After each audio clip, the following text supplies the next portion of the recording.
Vikram sir, आपने तो UP police की कमान संभाली है, आपने ऐसे कुछ टेरर मॉड्यूल्स का खुलासा किया होगा। ये कितना खतरनाक है सर और कितना गंभीर है जो खुलासा आज यूपी पुलिस ने किया है, क्या समझ में आता है आपको इससे? गौरव जी, ये बहुत ही खतरनाक था। ये यूपी पुलिस की कार्यकुशलता है कि उसने इसका सफल अनावरण किया। इससे ज्यादा खतरनाक कोई विषय हो नहीं सकता था कि अंसार गजवातुल हिंद के मॉड्यूल, जिसमें मसरुद्दीन और मिनहाज और इनके पास से जो बरामद प्रेशर कुकर्स, विस्फोटक पदार्थ लगभग 7 किलो, एक पिस्तौल और अन्य आईईडी संबंधित सामग्री बरामद हुई है। ये सही है कि अभी छापे चल रहे हैं और परत दर परत जब इसके मॉड्यूल निकलेंगे तो मालूम पड़ेगा जितना अभी जमीन से ऊपर है उससे कहीं ज्यादा जमीन से नीचे है गौरव जी।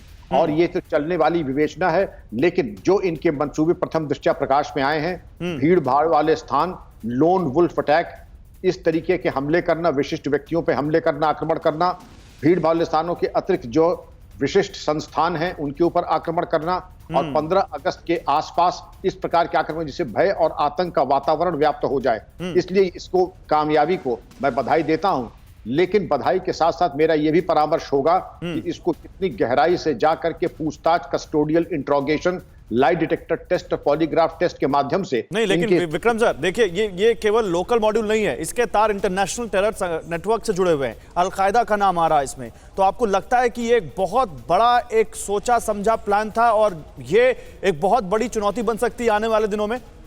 गौरव जी, अलकायदा का मतलब ही अंतरराष्ट्रीय है। इनके पाकिस्तान में बैठे हैंडलर्स हैं जो अफगानिस्तान, पाकिस्तान से बैठ करके इनको रिमोट से गाइड कर रहे थे और उनका थिंक टैंक वही पाकिस्तान में था, आईएसआई के माध्यम से।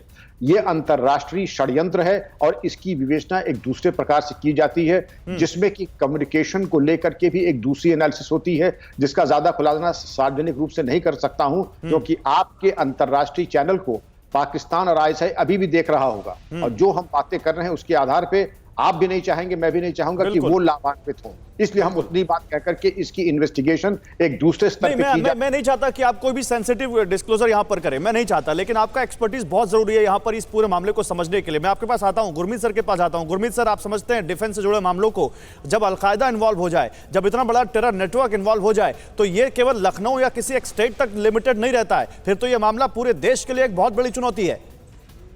बिल्कुल गौरव जी, आपने ठीक कहा, ये हमारे पूरे देश के लिए एक चुनौती है। देखिए, सबसे पहले तो मैं ये कहूंगा कि ये बहुत बड़ी सफलता है एटीएस के लिए और इंटेलिजेंस एजेंसी के लिए, क्योंकि ऐसे मॉड्यूल को ट्रैक करना और उनको पकड़ना एक कोई छोटी मोटी कार्रवाई नहीं है और इसके अंदर में बहुत मेहनत लगी होगी।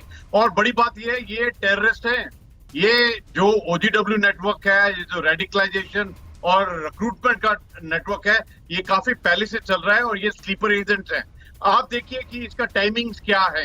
अभी तो शुरुआती इनपुट आए हैं, जैसे जैसे हम और इनपुट आते जाएंगे तो ये क्लियर हो जाएगा कि इस नेटवर्क के अंदर कौन कौन है, इनको कौन कंट्रोल कर रहा था और क्या मकसद था। जिस प्रकार जो अभी इनपुट बताई हैं जो प्रेस कॉन्फ्रेंस के अंदर में, उसमें कि ये सुसाइड अटैक था, लेकिन देखिए इनके पास में जो एक्सप्लोजिव थे, जो प्रेशर कुकर का आईडी था, ग्रेनेड्स था, पिस्टल है, ऐसा लगता है कि ये बड़ा ग्रुप है और इसका एक ये छोटा अंश है।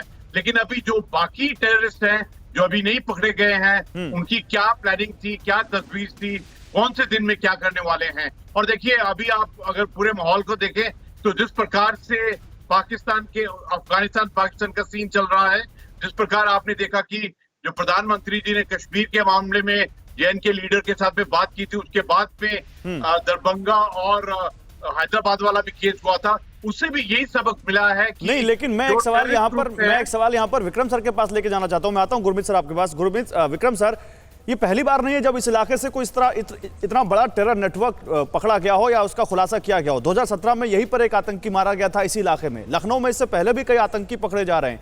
पश्चिमी यूपी से एनआईए ने रेड करके कई बार ऐसी कुछ गिरफ्तारियां की हैं। उत्तर प्रदेश आखिर ऐसे क्यों इन आतंकियों के लिए इतना बड़ा पनाहगार बन जाता है?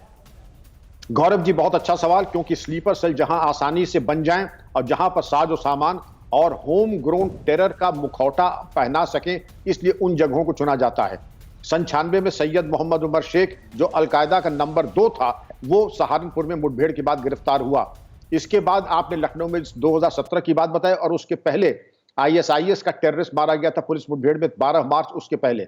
इसके अलावा अगर आप देखें कि लखनऊ के साथ साथ जो यहां पर गिरफ्तारियां और बरामदगियां हुई हैं, और यहां पर भी जो है ये उमर गौतम की भी कार्यस्थली रही है, जहां पर ये काकोरी में ये आज गिरफ्तारियां हुई हैं। यहां पर भी जबरन धर्म परिवर्तन की बातें और मदरसों की शिकायतें आई थी नाजायज चलने वालों की। और लखीमपुर खीरी जो कि नेपाल सीमा से सटा हुआ है, बिल्कुल यहां पर इनकी मौजूदगी है, जिससे कि सामान की आमोदरफ्त नेपाल से और भागने के रास्ते नेपाल के लिए बहुत आसान है। इसलिए काकोरी और दुबग्गा ऐसे स्थान का चयन किया गया जिससे एस्केप रूट भी मिल जाए, भागने और आने जाने के रास्ते भी मिल जाएं, और एक जो तैयार की हुई जमीन जो उमर गौतम ऐसे गलत लोगों ने तैयार की है, उसका ये पूरा भरपूर लाभ उठा सके, इसलिए यहां पर इनका फोकस है। अड़ी सोमवार से शुक्रवार शाम 6 बजे सिर्फ TV9 भारतवर्ष पर।